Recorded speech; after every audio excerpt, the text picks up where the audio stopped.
Ya. Nah, bagi yang belum nonton atau kepikiran untuk nonton Gadis Kretek dan pengen tahu gimana sih sebenarnya sinopsis dari cerita ini, langsung aja saya mau tanya di sini mungkin sama Mas Aryo dan Mbak Dian dulu deh. Mungkin ke Mas Aryo dulu. Mas, cerita Gadis Kretek itu sebenarnya bercerita tentang apa? Karena kalau kita lihat dari setnya, ini vintage, serba 60-an kayaknya, bajunya juga menceritakan yang di masa 60-an kayaknya. Ya. Pada intinya core story kami itu cerita mengenai romance. It's a love story. Yang kebetulan dilatar belakangi industri kretek dan intrik-intrik politik lainnya juga yang kita masukkan di sini.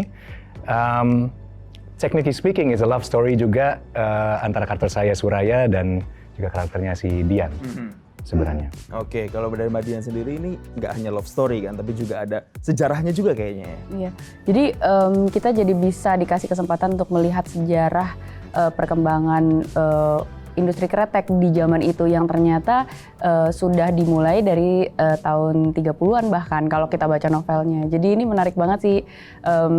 Kalau kita bisa lihat ternyata ini juga lumayan udah memberikan warna dan memberikan bentuk kepada perekonomian negara kita pas di zaman itu.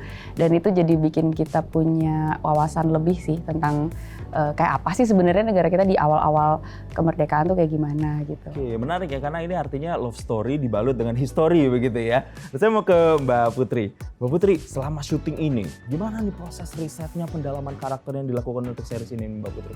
Oke, kalau untuk karakter aku dan karakternya mas-mas yang ada di sebelah saya ini, kebetulan latar belakangnya adalah di tahun 2001. Oke. Gitu, jadi riset yang dilakukan tentunya ya pasti kita baca bukunya, itu yang pertama. Terus mengulik skrip yang udah ada, ngobrol banyak dengan sutradara, ngobrol dengan pemain yang lain juga.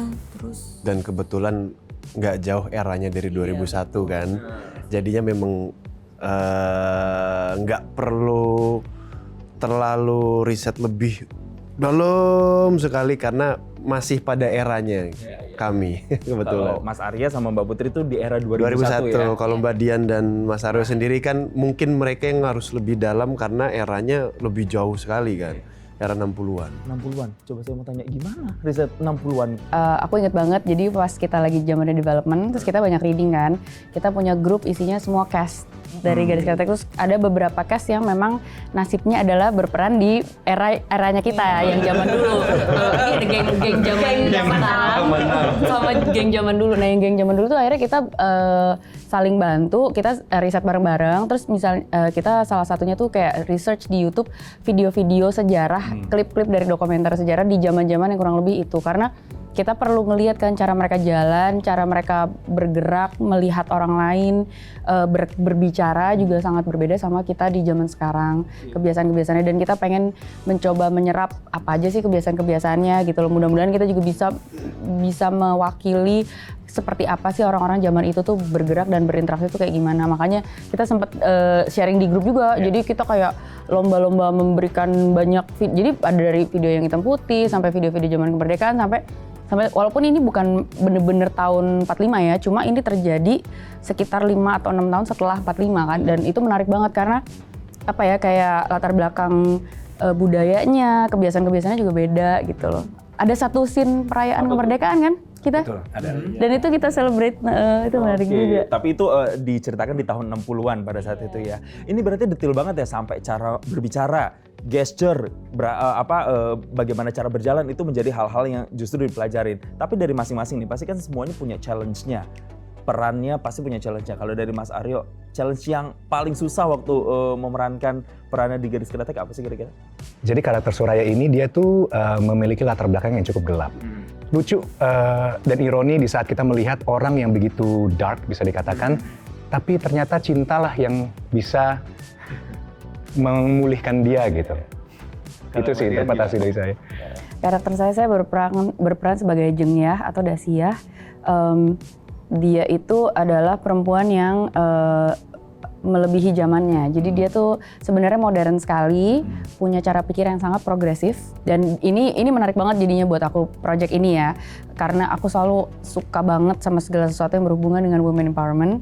Dan cerita ini juga salah satu cerita yang juga mengangkat itu gitu loh, bahwa little that we know gitu, ternyata banyak banget perempuan-perempuan yang juga sangat talented, sangat berbakat di bidangnya di zaman itu, mungkin menghadapi tantangan-tantangan yang jauh lebih berat daripada kita nih perempuan-perempuan modern zaman sekarang gitu. Betul. Ini nambah lagi nih berarti satu ya, ada kisah cinta, ada history, ada juga women empowerment masuk juga di situ. Kalau Mbak Putri apa nih kira-kira challenge selama syuting?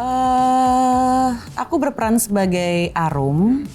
Arum ini adalah seorang dokter, dia pola pikirnya sangat konservatif, dia seumur hidupnya hanya tinggal bersama ibunya, dia nggak mengenal dunia luar sama sekali. Dan akhirnya suatu hari dia bertemu dengan Mas... Kenapa nih ketawa? Kenapa dia ketawa ya? Aku tuh bingung loh.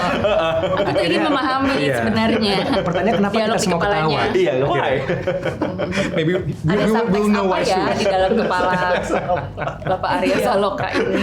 Dan Arum ini akhirnya bertemu dengan Lebas, dan akhirnya Lebas ini yang secara tidak sengaja mengajarkan Arum tentang kehidupan di luar zona nyamannya Arum gitu.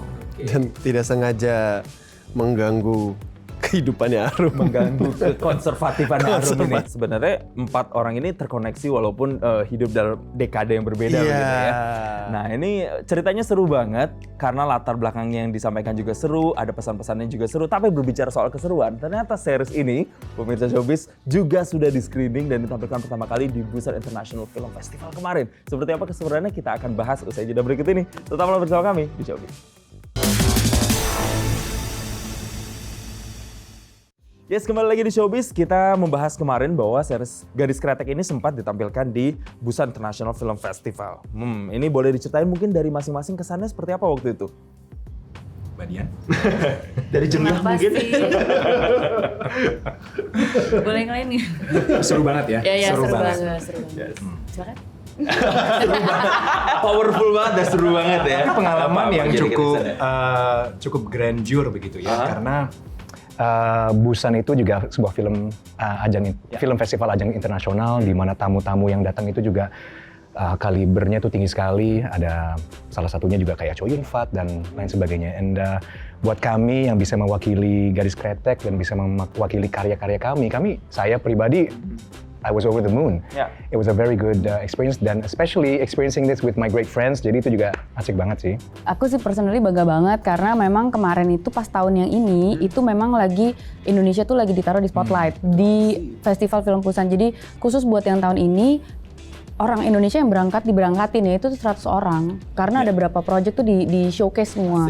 It's the Renaissance of Indonesian Cinema. Terakhir kali diajangkan seperti itu tuh kayak 20 tahun lalu. Garin semua dulu pada datang semua gitu. Kalau udah stuck Mbak Mira, Mas Riri itu segala macam itu datang 20 tahun lalu. Jadi ini kayak kedua kali Indonesian film tuh dijadikan spotlight dan kita menjadi salah satu bagian dari benderanya Indonesia gitu kan yang dikibarin di situ. Menurut aku bangga sekali. Proud ya. Kalau Mbak Putri gimana kesan-kesan kemarin? Kalau aku yang pasti happy karena Busan ini kayaknya festival film pertama aku yang karyanya kita bawa ke sana. Dan dengan Gadis Kretek, sejarah Indonesia dan sepanjang film kita juga ngelihat kain batik, kebaya. Itu sih. Iya kan Kak? Jadi kayak bangga banget bisa mempersembahkan ini loh Indonesia gitu. I see. Aku juga bangga banget. Keren ya. Kita kayak invasion, cultural invasion gitu. Pakai batik di negeri orang tuh kapan lagi sih gitu. Iya. Lalu dari Mas Ara gimana? Ya sama kurang lebihnya, pastinya seneng saya karena pengalaman pertama juga bisa membawakan sebuah karya anak bangsa sampai keluar. Apalagi bisa membawa nama Indonesia, ada batik tadi, saya bangga sekali bisa Sampai pakai ada hashtag kain. Aryain Busan apa gimana? Aryain Beef. Ada ya. Busanin Viral ya? Aryain something. Ya, Busanin Arya atau Aryain Busan gitu. Iya. Tapi emang terima kasih juga untuk fans-fansnya Arya Saloka yang selalu mensupport kita. Yang makin menunjang ya Mas ya. Tiba-tiba dia viral. Gara-gara fansnya Arya.